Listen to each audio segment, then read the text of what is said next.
September 11, 2001 is a painful memory relived here by the families of some of the nearly 3,000 victims. A handful of relatives flew here to watch the arraignment proceedings and face the accused.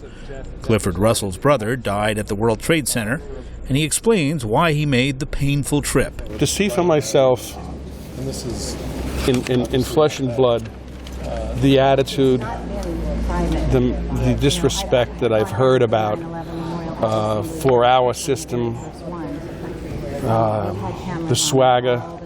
It was the first appearance of Khalid Sheikh Mohammed, the self-proclaimed mastermind of the attacks, and the 4 others in 3 years. As they have in past appearances, the 5 were defiant, refusing to answer the judge's questions and delaying the procedures. One shouted at the judge. Later, as one of the defense attorneys complained the suspects were mistreated, one of the men started undressing. The charges against the 5 include conspiracy, murder in violation of the law of war, destruction of property, hijacking an aircraft, and terrorism. The case was supposed to go to trial years ago, but concerns about rights violations have stalled the process. U.S. activists have protested that the trial is being held on this base and have called for it to be in a civilian court in the United States. The government says concerns have been dealt with.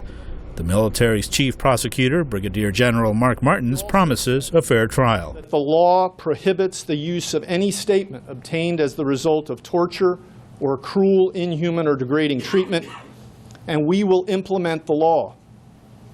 These proceedings will be fair, and I submit that we military judge advocates who are carrying out assigned duties in this reform process have some standing to maintain that they will be fair.